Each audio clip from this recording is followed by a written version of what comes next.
When there's something that you're doing that you're always exhausted to do, that is your essential self telling you like not to do that thing, right? The opposite is, you've all seen when you do something that you love, you're just filled with an unbelievable amount of energy. Hey there, I'm Goli Kalkaran, and this is Lessons from a Quitter, where we believe that it's never too late to start over. No matter how much time or money you've spent getting to where you are, if ultimately you are not happy, then it's time to get out. If you're feeling stuck and you feel like there's gotta be more, there's gotta be a way to feel fulfilled and excited about what you do, then this is the podcast for you. Each week, I will sit down with an inspiring guest who quit their professional career in order to forge their own path and create a life that they love. Hello and welcome back to another episode. I'm so excited to have you guys here. We're doing our second installment of our book club this year. As I've mentioned multiple times, this month for February, we were reading Martha Beck's Finding Your Own North Star. And I'm going to jump into that book in a minute. Before I do, we are having our free coaching call for February in a couple of days. If you listen to the podcast right when it releases, it'll be, I think, on the 27th. So you still have time to sign up. And if you listen to this later and you want to sign up for March, go ahead and go to quitterclub.com/coaching. And you will get on the list and get the link every single month. It is a free call. You jump on. We can talk about anything you want. So often, I know a lot of you have questions specifically to your situations and what steps you should take and when you should actually quit and what you should do and all that other good stuff. So if you want to talk about it, join me. We talk for about an hour. It's been super helpful and really fun for me. I love doing it. So go to quitterclub.com/coaching. I hope to see you there. Speaking of book clubs, so the book for March is going to be Elizabeth Gilbert's Big Magic. It is a very quick read, but such a good book. I'm so excited to dive into that one. So make sure you pick that up. I have it on the website, but we are here to talk about February's book club. And honestly, this book, I love it so much. I cannot express how much I love this book. And I was considering making this a two-parter because there's just so much to talk about. I won't do that because I don't want to suscept you to 2 hours of me talking about a book. But that's just to say that I think everybody should read this book. If you haven't read it up until now, please do.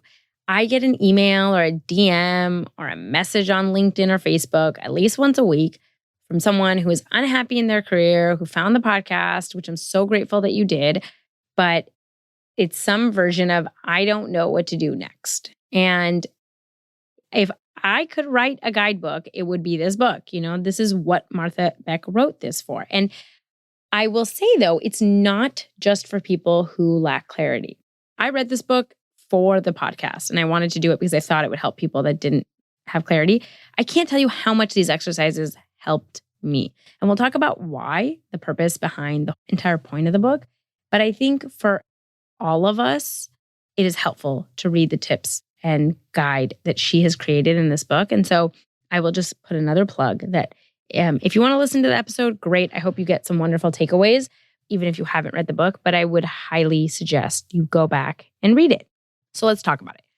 The reason why I'm so in love with this book is because when I get these questions from people or when I have people in my group coaching program asking me about what they should do next, there is typically this energy of just, I need to figure out quickly what the next thing is going to be so I can jump to it and start accomplishing and become successful, right? And I'm not saying this in a judgy way. I did this very thing. When I was quitting law, I felt so frantic that I needed to figure out the next thing.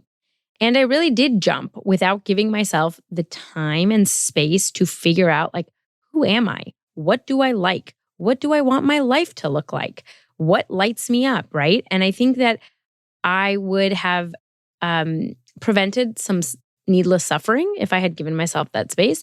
But I didn't read this book at the time, which I really wish I had.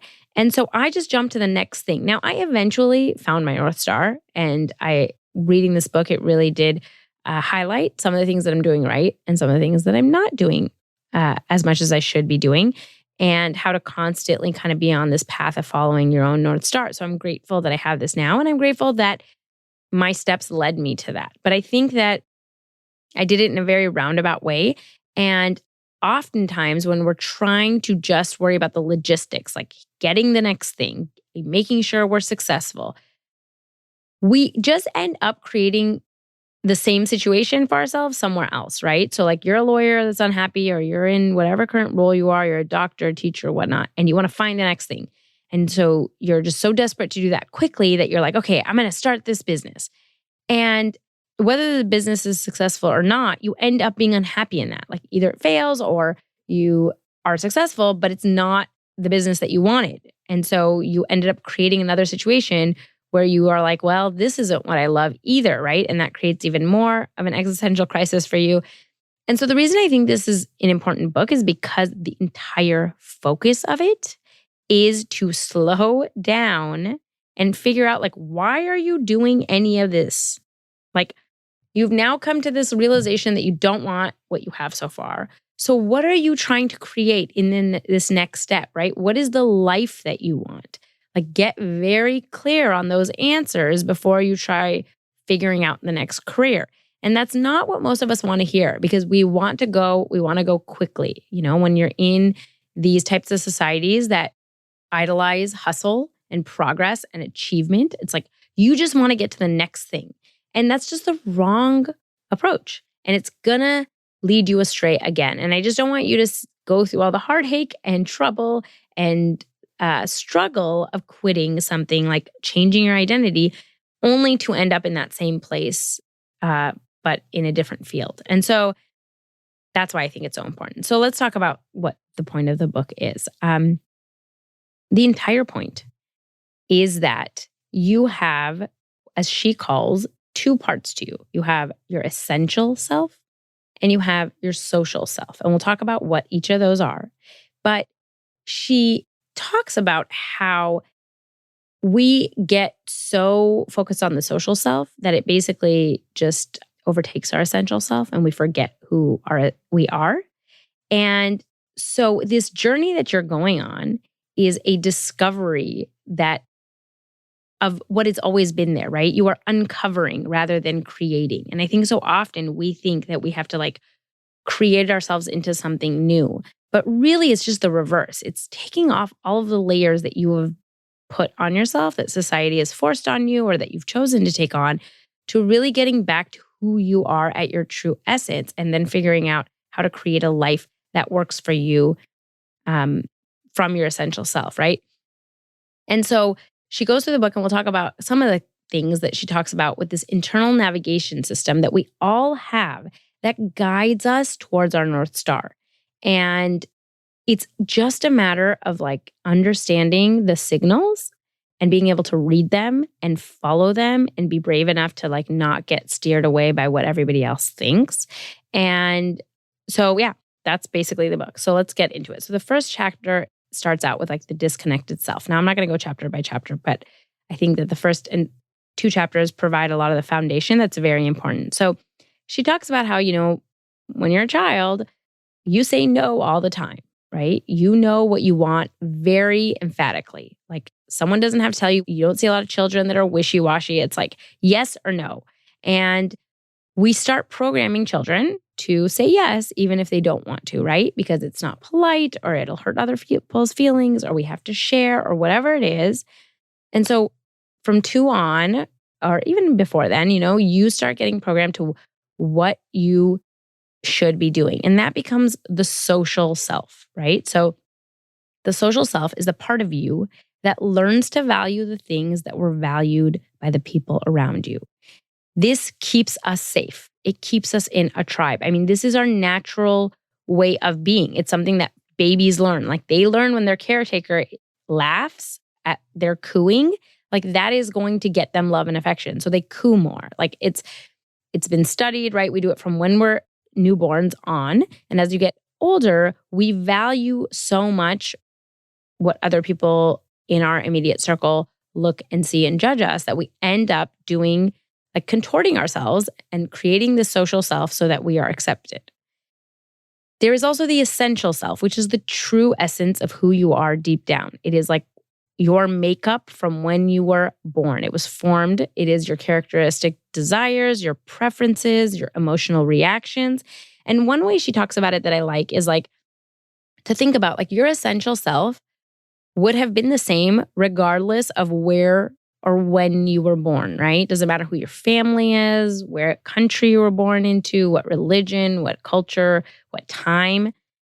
That would have been the same thing. But your social self, obviously, is very much dictated by where you're born, who you're born to, what year you're born into.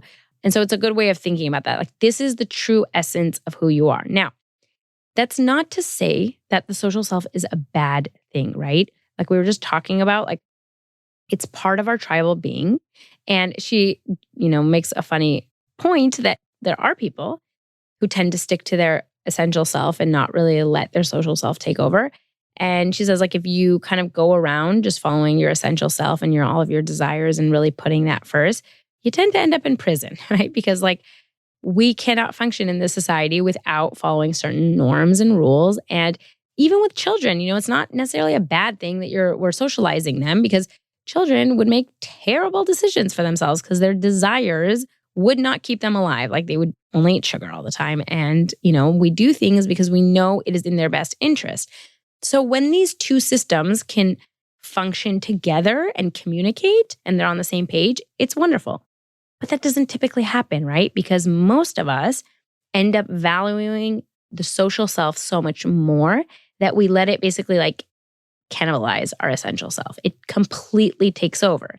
And so what happens is that you end up thinking that you have lost your essential self. What I hear so often and what I felt when I was leaving is that I have nothing else that I like. Like I have no other passions or interests.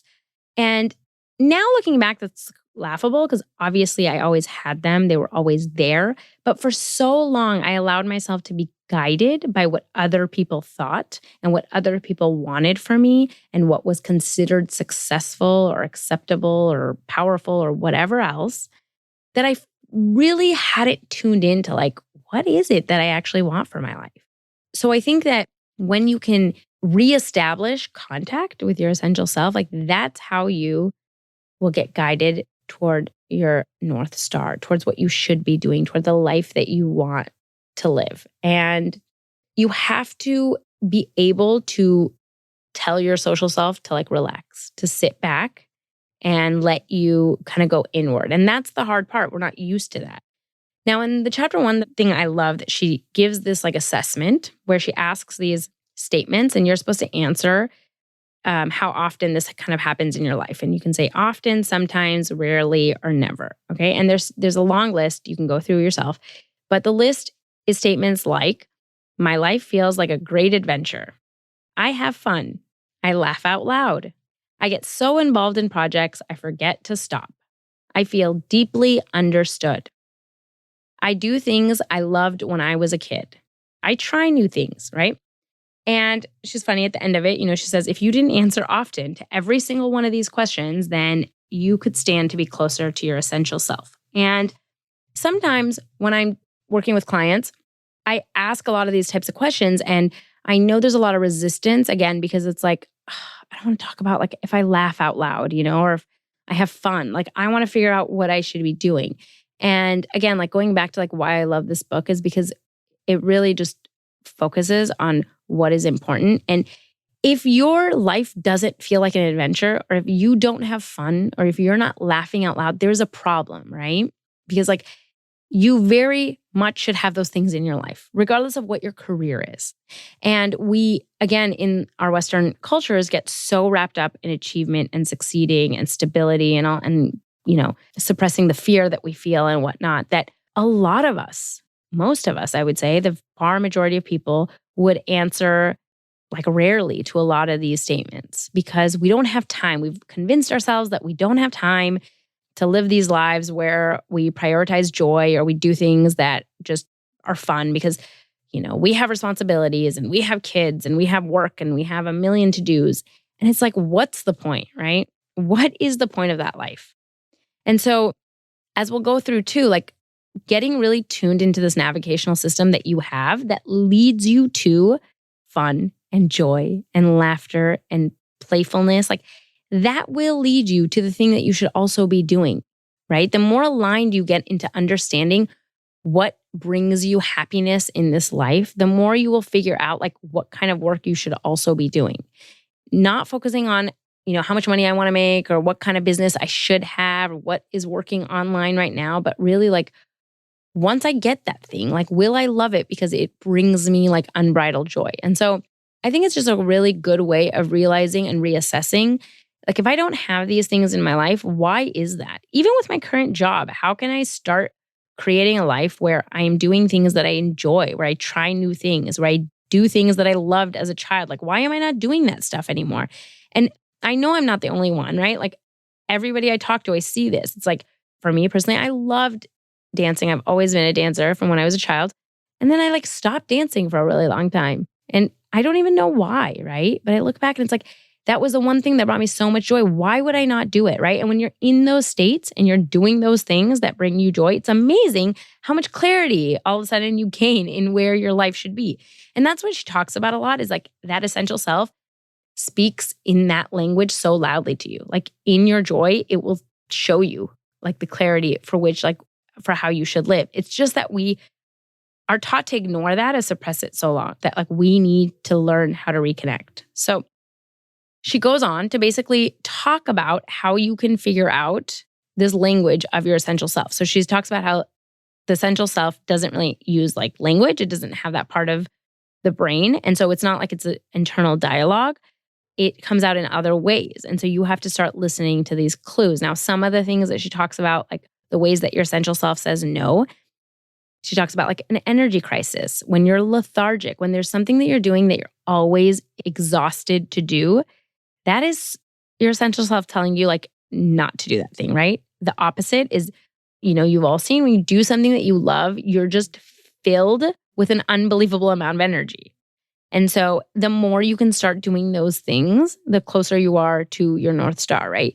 She talks about sickness. Like there's actual studies that sickness goes up during finals in schools, right? Because stress decreases your immune response. So if you're finding yourself being sick all the time, maybe look at the things that you're doing, right? Now I think it's so insane, but I never questioned it when I was a lawyer that myself and so many of the people around me would have these like insane physical reactions, right? Like I had a friend who would constantly break out in hives, like all over her body.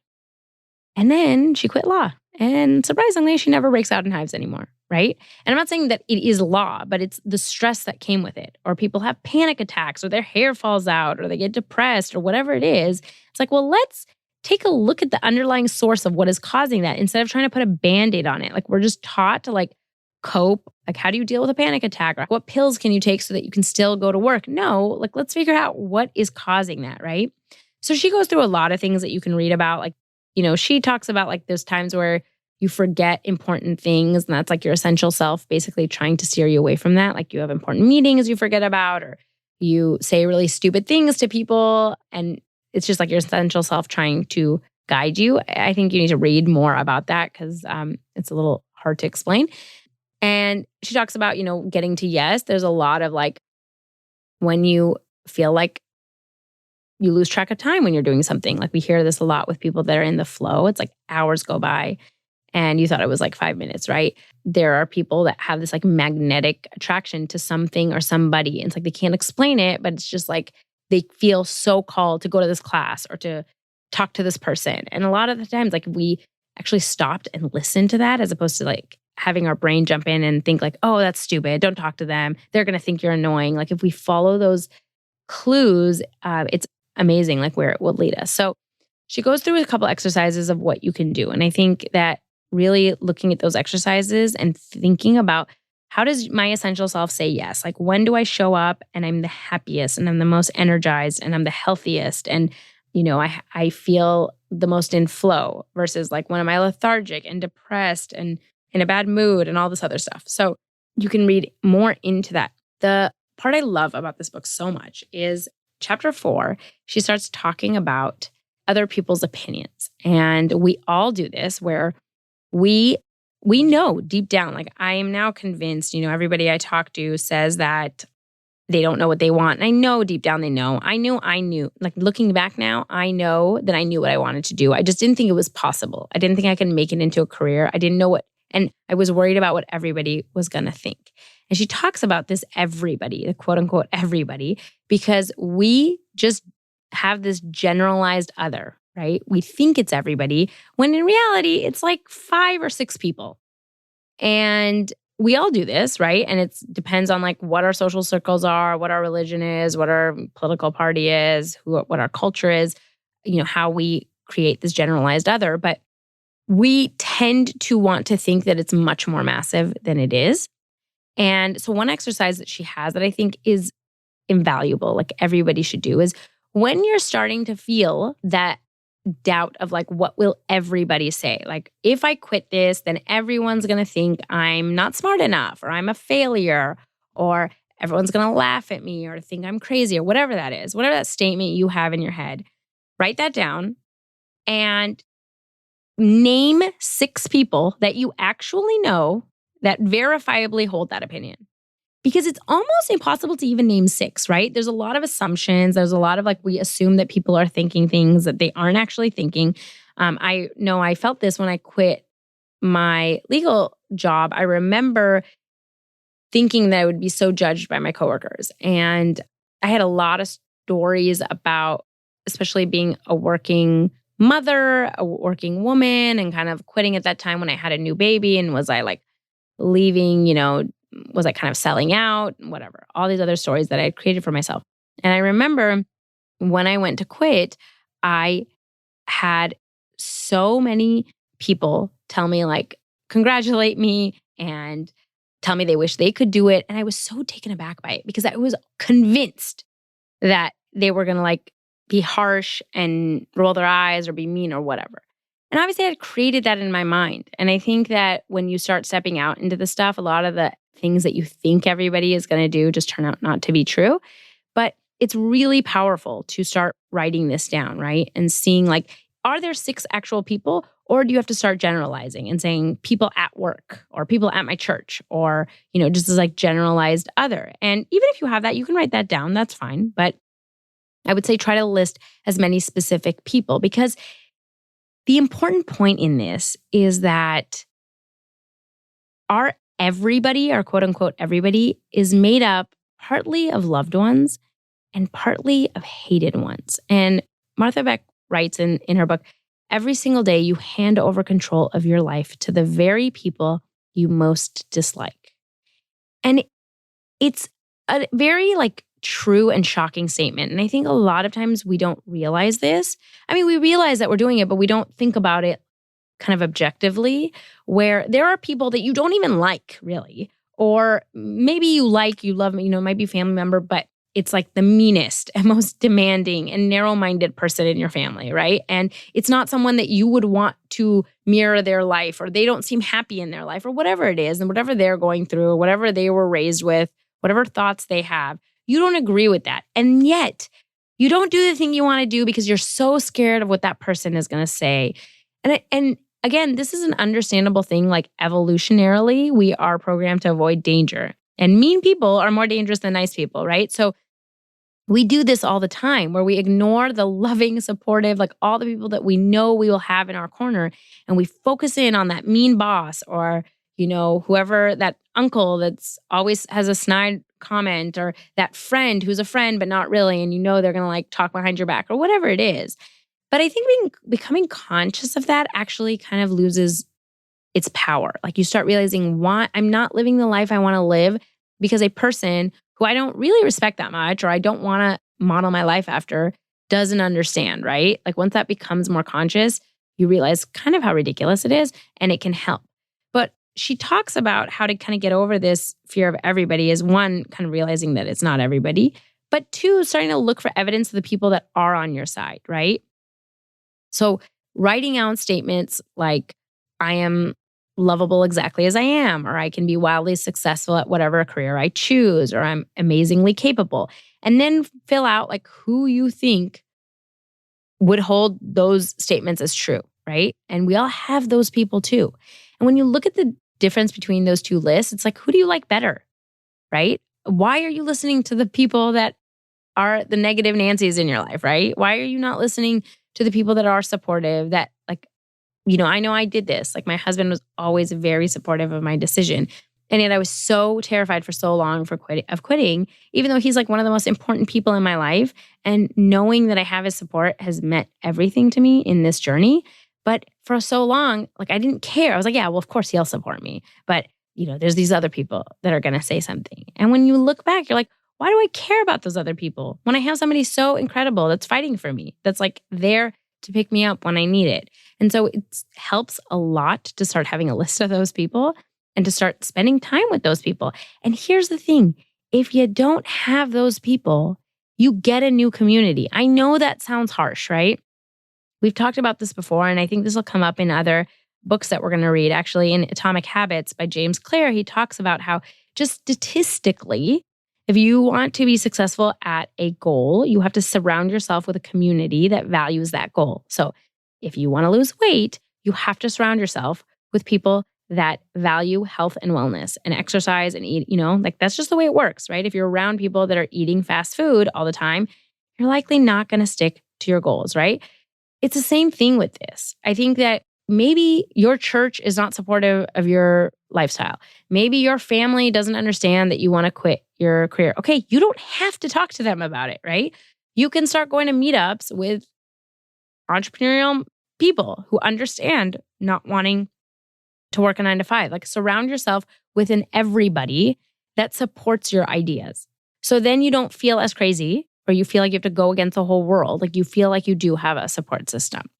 But the thing is that we've had these deep-seated ruts in our brain for so long about the negative stuff or the people that we focused on that it takes time to build those ruts with like the good, positive thoughts, right, about yourself. And so you have to understand that kind of happens slowly, but you can do it. And so some exercises that she talks about is write a list of all the positive feedback that you've received. I've heard this from other people too who talk about writing a badass list, because the thing is that we do all these incredible things in our lives and then we just like kind of explain them away. Like, oh yeah, that wasn't that big of a deal. But then we focus so heavily on all the things that we failed at.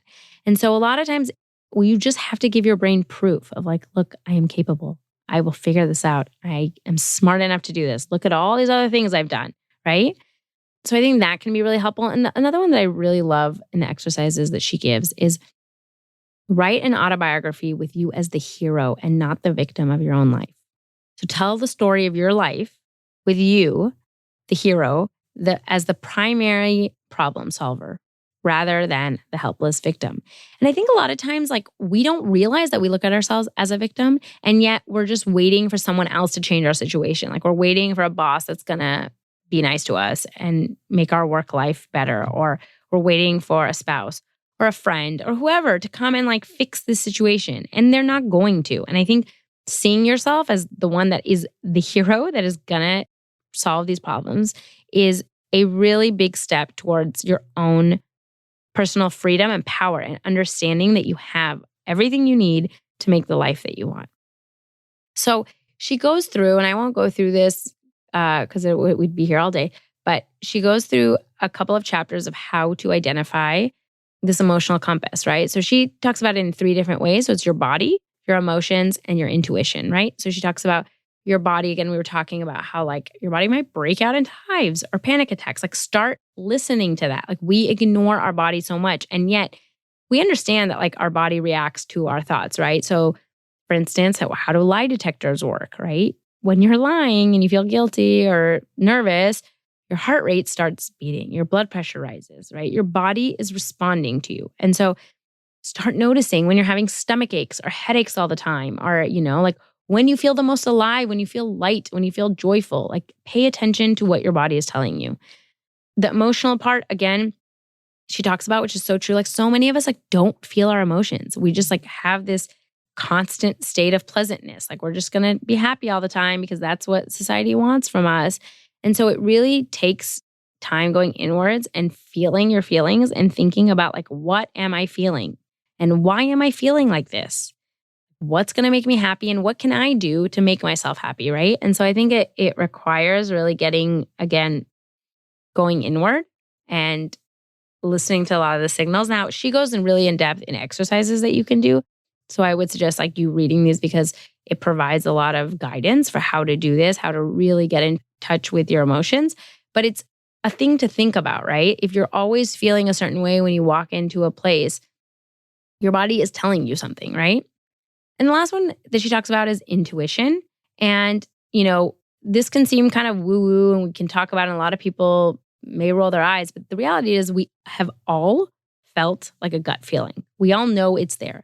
Like you walk into a room and something feels off, or like we've all been in a place where you feel fearful and you don't know why, like something is off. Or you meet someone and you don't know why, but you're just like, something is telling you like you need to like hang out with this person, or there's some kind of an attraction, not like physically. I think that's a different signal. But I mean, you have something inside of you in your gut telling you whether it's a right or wrong decision. And it's just that we've just aren't really trained to listen and react to that. And we all have it, and it takes practice. And I think really keying in and learning to listen to that intuition will guide you. But it's just like it takes practice, right? And if you've never done it before, if you've never given in to your intuition, then you don't know what to look for. And so there's a lot of guidance of like how to kind of feel that and go with your gut. So that's basically what the book talks about. And then the last couple chapters is how to start charting your own path. And I'm not going to go through all of these steps because there's 4 steps, but I'm just going to talk about why I love the way that she outlines this. So she talks about this change map, and it's basically circular, okay? You can imagine it as 4 squares, but it goes in a circle, right? So you start in square 1 and it's death and rebirth. Square 2 is dreaming and scheming. Square 3 is the hero saga. And square 4 is the promised land. But when I say like it goes from square 1 to 2 to 3 to 4, back to 1, 2, 3, 4, right? And it's kind of going around. And the reason I love that is because in Western society, we are sort of given this lie that we have like this linear path, right? You just like, you start, you work hard, you get somewhere, and then you're there, And obviously we all realize that that is not true. And if we were taught a little more that our whole life is just a series of deaths and rebirths and kind of going through this process again, we wouldn't feel so blindsided by it, I think. I think we wouldn't feel that it was as big of a catastrophe as we make it, right? It's part of personal growth. It's part of life. And when I say this, like we are constantly go through this, right? Like you have a death of your childhood and a rebirth into adulthood. You have, you can go from single to being married. You can go from being childless to becoming a mother. Like all of these things require a death of a prior identity and a rebirth into a new identity. And a lot of what she talks about in a lot of this can be applied to that. And the same thing happens with career.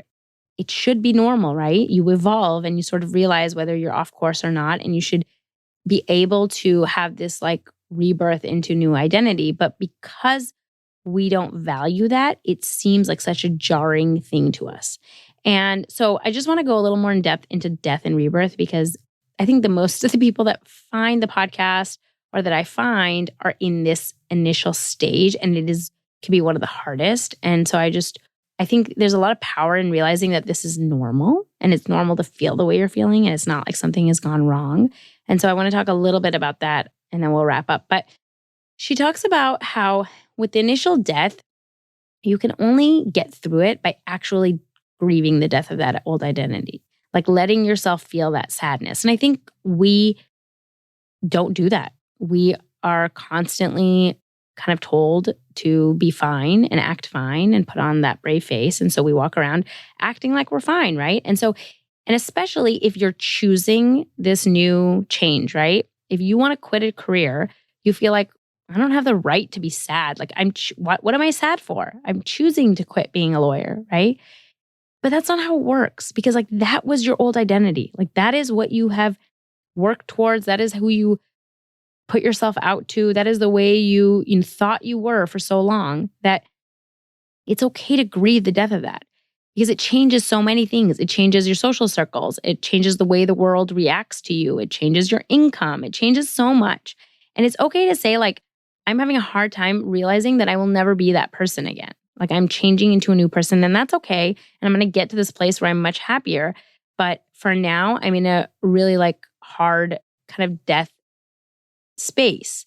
And she talks about a lot of the things that like there's a catalyst, right, for this death and rebirth. And sometimes it's not up to you, right? Like your spouse leaves you blindsided, and so now you're single. And so you'll kind of have this death and rebirth, and you didn't choose that. And then there's times where you did choose it, right? You just are unhappy and you want to quit your job. And so either one of those things can be a catalyst. But the thing is, like, for that to stretch you beyond your limits to bring about a new identity, it's going to bring about fear, right? So it's like, let's say like, yeah, you want to quit your job and you want to start a new business, but now you have to figure out how to start a business like that. You don't know how to do that.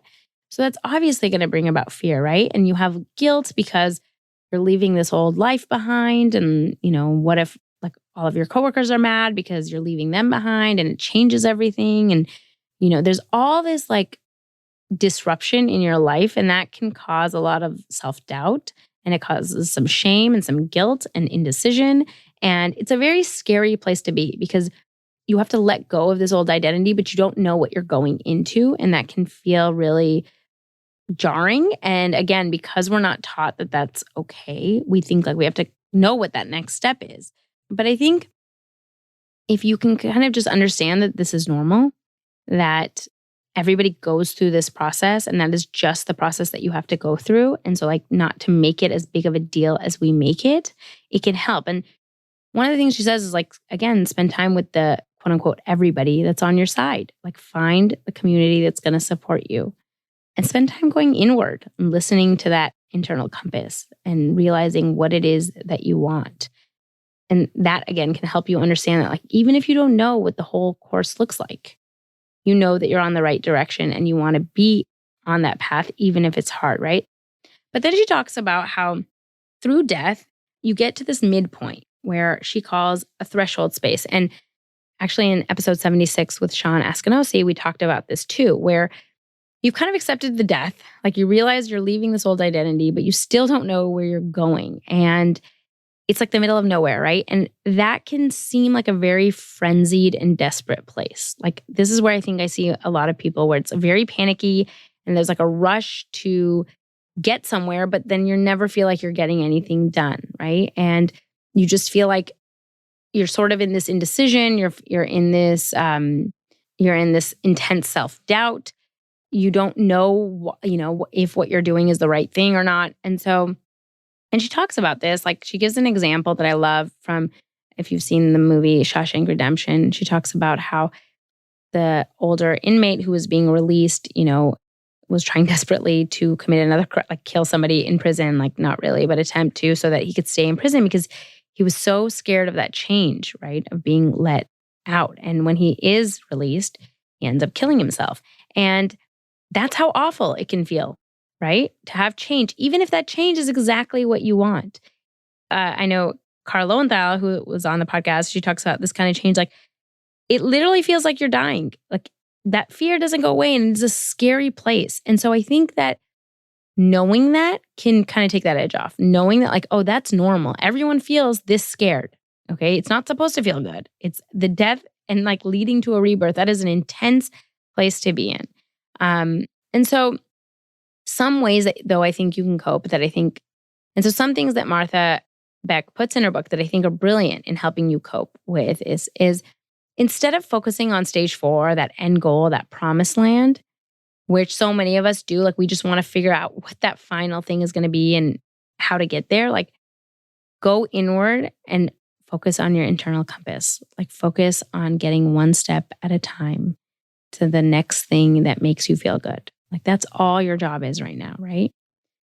Make small moves, stay present. Like don't try to plan for 5 years from now, 10 years from now. Figure out, like you're not in that place yet. You're not in the place of planning. You're not in the place of deciding what your next career is going to be. You're just in this place of grieving the death of the old you and getting really clear on your internal compass and taking steps to figure out where the new you is going to be. Another thing that can help, like I said, is reframing it so that it's not this huge catastrophe. It is an essential part of personal growth. Everybody goes through it. And I think when you can accept that and realize that it's normal and it's normal to feel however you want to feel, then it doesn't seem as big of a mountain to climb. She gives her clients a mantra, I don't know what the hell is going on, and that's okay. And that can actually be really liberating because I actually think nobody knows what the hell is going on. But telling yourself, like so often we just, I don't know, think we need to know how to do it. Like I should know how to run a business by now. I don't know why. Or like I should know the thing that I should be doing. And that's just not the truth. And it's okay to not know. And it's okay to just take a step without knowing. And if you have to keep repeating that to yourself, then do so. And lastly, she talks about like basically accepting being in this place of threshold, being in this place of death and rebirth, accepting that you don't know anything. Stop trying to act like you know something. Stop trying to get to achievement or progress and just be. Like accept that you're in the space, accept that it's okay.